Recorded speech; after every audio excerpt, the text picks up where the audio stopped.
Hello sewing friends, welcome back to my sewing room. I've had this jar of scraps on my sewing table for absolutely ages. When I have a favourite bit of fabric, when I've just got a tiny bit left, little pieces, I put them in here. So I thought it might be a nice idea to make something with them, and I've wanted to make something with star blocks like this for a while, and so I've just had a quick practice and I think I know how to do it now. And I got my Jones sewing machine going yesterday. It's been under a desk for 4 years, and it's just quite nice to use for a simple project like this. I thought I'd make a coffee table topper, and so it should come together quite quickly because I won't need very many blocks for it. And then I'm going to use the glittery machine thread that I used for this bag. I'm going to use that to quilt it, and that will give it a sort of nice seasonal bright finish. It's actually quite sunny here today. The sun is actually shining in the sewing room. You probably can't see it. Live in an old dark house. We don't have very big windows. It's very rare I've actually got sun shining in the window here. But at this time of year, when we've got the hours gone back in the UK, it can get very dark very early, and you really need your Christmas lights and a bit of something to cheer you up. So I hope you'll enjoy following along with this project, and I'd love to hear from you if you watch it and decide to make something similar yourself. So I started by getting out a box of white and pale scraps like this to be as my sort of base colour, because I'm thinking I do want this to be a little bit holiday, seasonal, Christmassy, but not too much, because I don't want it to look completely out of place just before Christmas. I want it to be able to be used a bit longer. So I've got that out, and then I've got loads of these other scraps. This is like a sort of green box. I've got my little tiny scraps to make the stars with, and then I've got various other bits like this,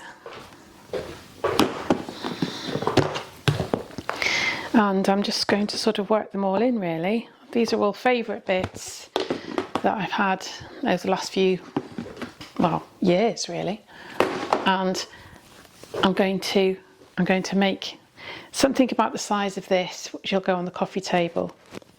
So what you need to do when you're doing something like this is you need 9 3-inch squares, and I so happen to have quite a lot of these bits of white like this, which are no good for anything else really. And I've got bits of broderie anglaise. They're all about the right size. So I'm going to start by cutting up some of these, because this is what I'm going to be using as the background colour.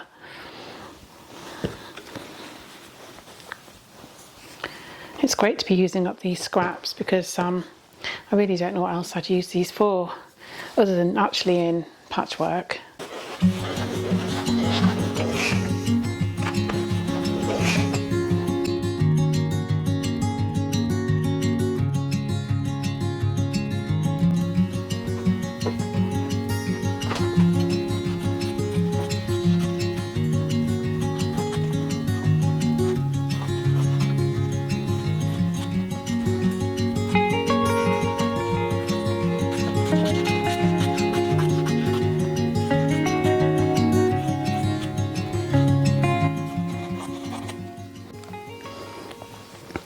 So I worked out that I need 15 of these squares.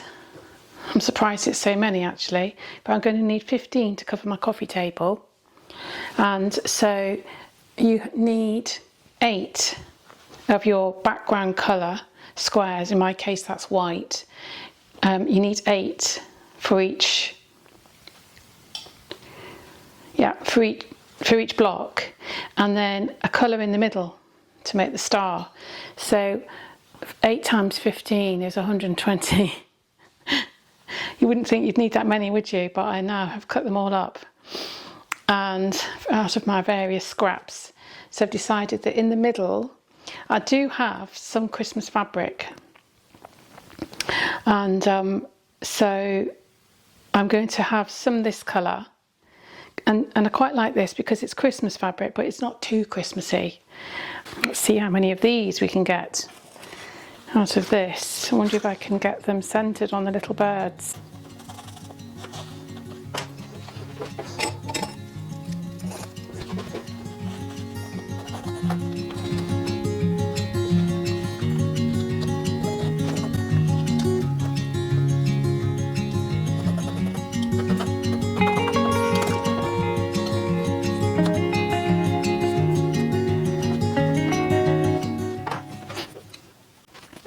At last I've done some cutting out and I'm ready to start making my squares.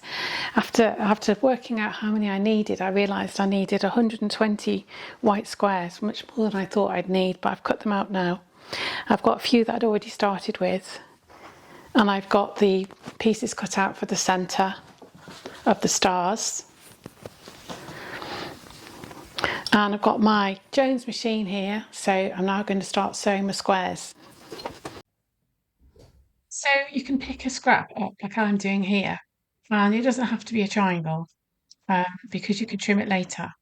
You just need to make sure that it's big enough to go across a corner of the square. So you just put it right sides together with the white square, sew it, and then press it over. So that happens to be triangular shaped, but it's much bigger than I need. Just going to cut it down a bit,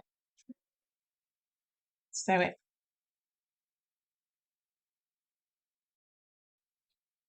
And the whole idea about these kind of stars is that they're not uniform. They're all different size. The points on the star are all different sizes. So I prefer to just pick the next colour up as I go along, cut it to size, and get the next one. I don't plan it beforehand. You might work differently. You might count all your triangles first and then add them in order, but I prefer to work like this.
A little ladybird's flown in.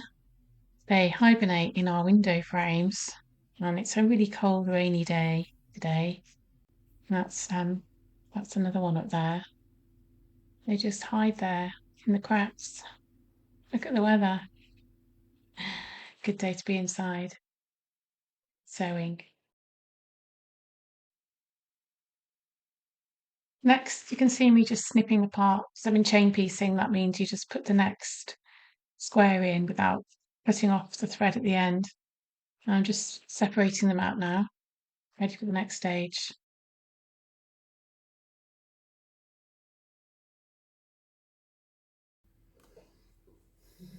Once they're all separated out, just press them out like that. And once they're all done, you can trim them.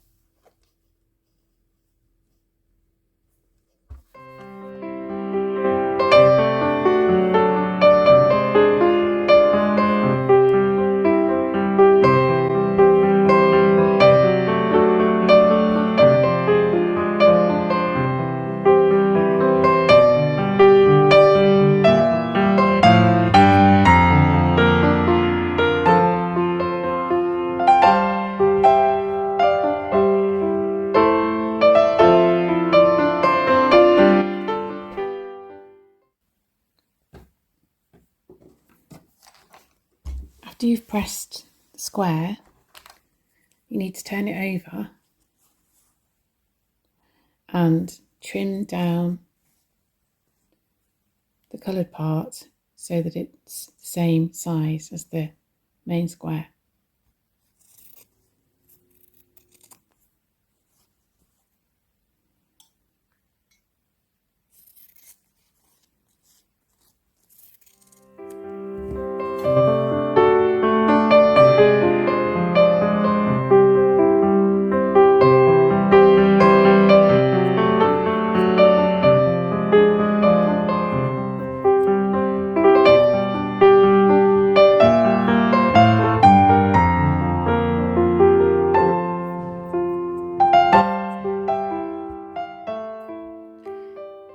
So here's my lovely big pile of squares with one corner added.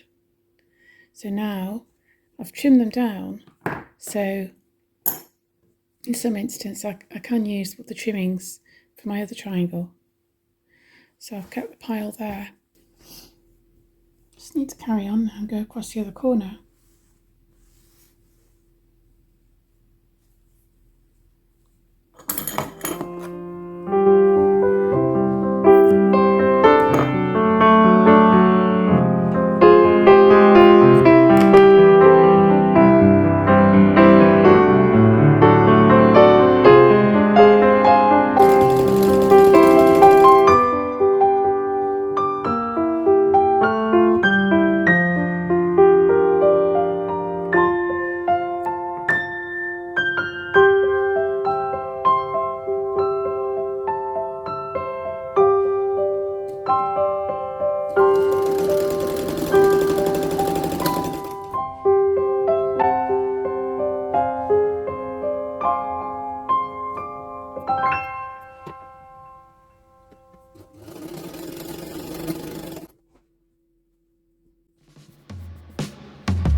So I finally got to the end of that pile of stars and I've trimmed them all down, and I thought I'd better lay them out on here first so that I make sure that I don't have any patterns that are clashing or too many of one colour together. So the earlier shot you saw of me next to the pattern over there and the bags, that was this morning. So apart from doing a few chores and having some lunch, I've not been out the house, and I've had a really nice day to myself, just sewing and pleasing myself. That doesn't happen very often, does it? But isn't it nice to have a hobby that you can just do when you want, if you've got the time? I hope this has given you maybe a few ideas of something that you might like to do. I could have gone out today and bought some more material, could have bought some Christmas fabric if I wanted to, but I wanted to make something that looked a bit Christmassy without spending any more money and using the things I've got in my pile of fabric. It remains to be seen what it looks like, but I've still got the metallic glittery thread that I used for the wavy quilted bag that you saw in the first shot. I've still got a whole reel of that, so when I've finished this, I'm going to quilt it with that.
now 20 to 8 in the evening, and I've finally got 15 star squares made.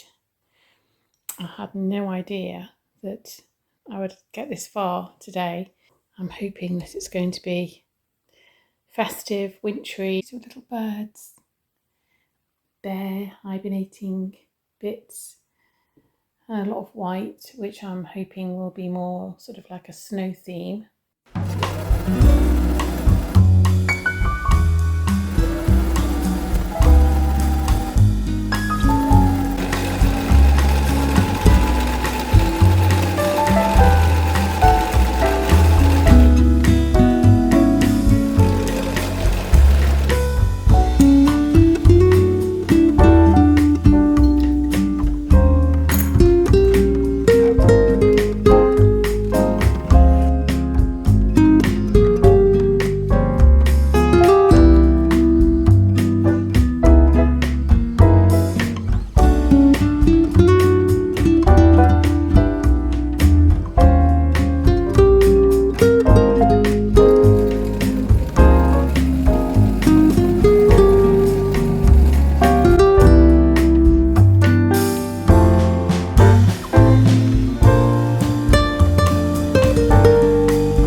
Once you've completed all of the rows, you might find it necessary to do a bit of straightening up like I'm doing here. I don't use rotary cutters, but I'm just marking a straight line with a pencil and just trimming the blocks down a little bit to make it easier to sew the rows together.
So I've now managed to get it all assembled. This is the bit where it starts to become a bit more interesting making anything quilted, isn't it?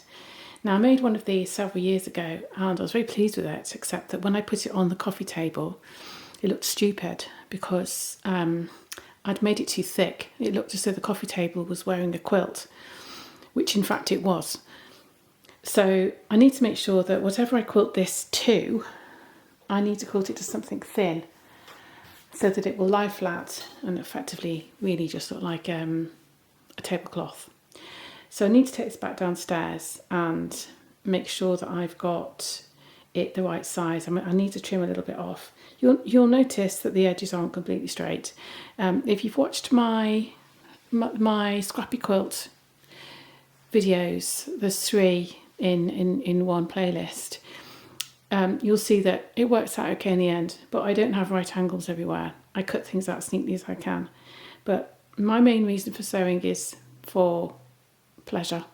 I'm not entering it for competition or anything, and I find my quilts work out just fine in the end. So I'm just going to square this off a little bit, and then I'll get on with quilting it. I've had a rummage through my stash of fabric, and I'm very happy to have found this piece of cotton linen. Now, it's cotton, not linen, but it's woven to look like linen, and it's absolutely perfect to go behind here. I did need something white because some of these whites in here are quite light fabrics. They're quite see-through-y sort of fabrics, and because it's a Christmas thing, I do want the white to be really white, and so I needed something like this, and quite fine, didn't know I had that. So I'm not going to be quilting this with anything. There's just going to be the 2 layers, because once bitten twice shy, and I don't want to do the same thing again. So I'm just going to cut out a piece now that's the same size as the top, actually just a little tiny bit bigger.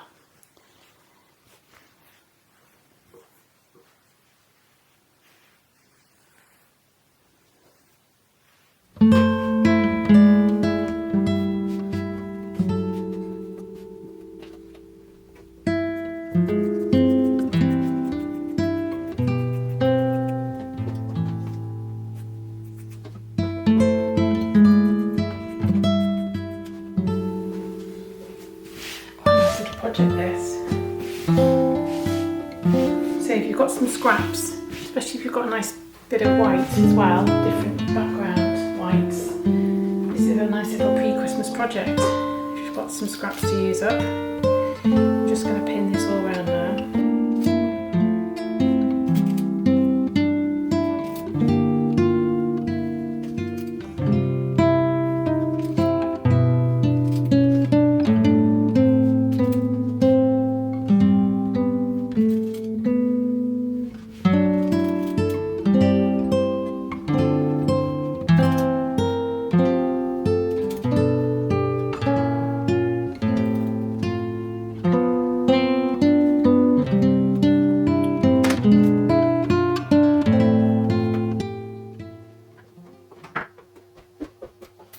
So it's time to switch to the glittery thread.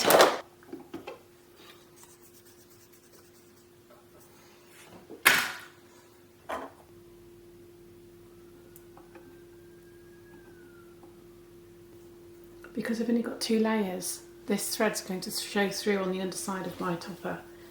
I wouldn't normally have that as the case. I'd normally just have a plain back, but I don't want 3 layers on my little table runner, so I'm just going to have to go with this.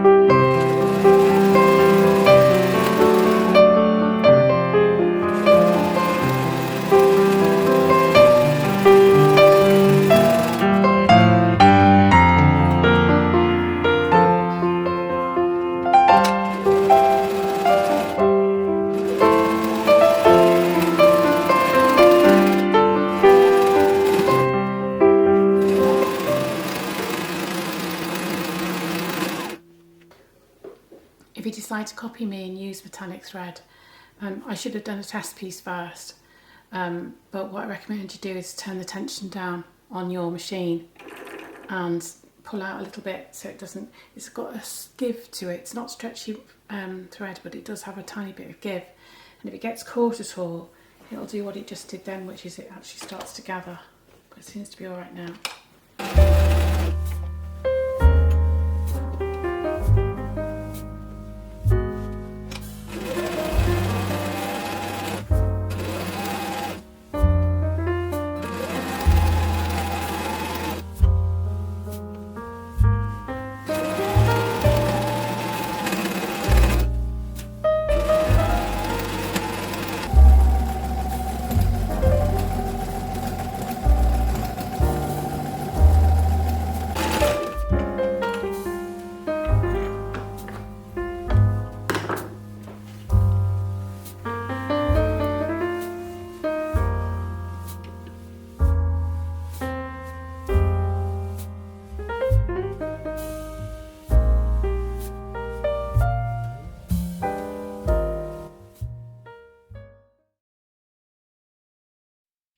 Once you finish the quilting, you can trim off the excess backing fabric. I just using my overlocker here because it will trim it off and sew the edge at the same time, but you can just sew around with your sewing machine and trim off the excess fabric.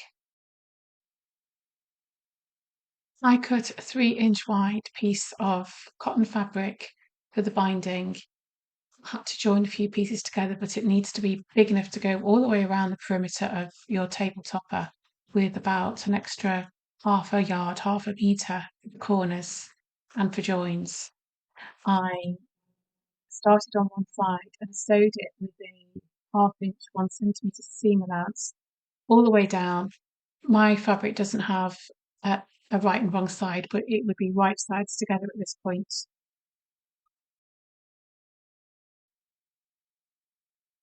When you get to the end, backstitch a couple of times and remove your work from under the needle and trim off the threads. Fold the binding at a 45-degree angle away and then fold it back with that fold along the line of stitching you just completed. Put the quilt back in for the next side and start stitching right at the end.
At the next corner, backstitch again. Take your work out and cut off the threads. Fold back the binding at a 45-degree angle and make a crease. Then fold it back again along the line of the next side of the quilt, and that crease, the next crease, should be on the line of the side that you've just sewn. Turn the work around at right angles and start stitching again with the same seam allowance as you had before, right at the end.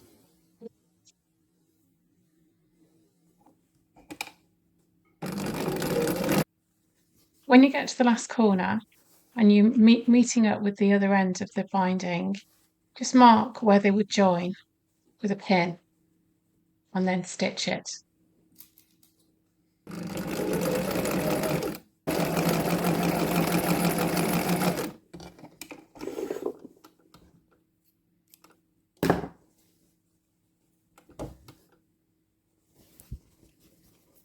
Just check that that's going to be the right length first by flattening out the quilt. When you're happy with that, trim off the excess, the binding, and then continue to finish sewing the binding to the rest of the quilt.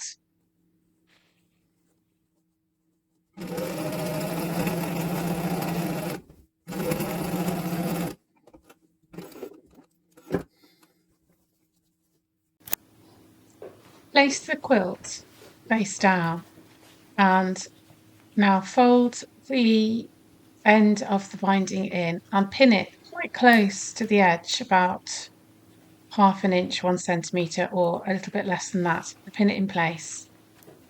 Don't pull it tightly around the edge of the quilt. Give yourself a bit of slack, and this is to make sure that the quilt lies absolutely flat on the table. Fold the corners neatly and pin it in place like that all the way around.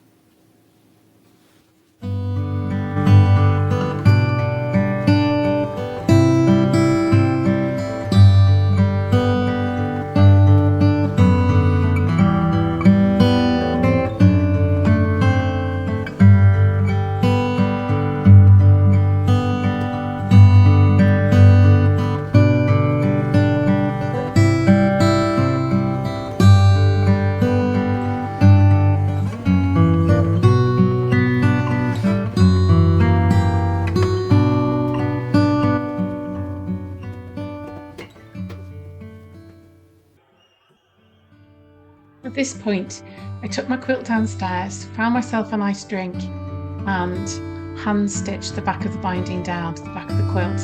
This means that it won't show at the front. Make sure you only go through the very back layer. Finally, the quilt is finished. I hope you like it.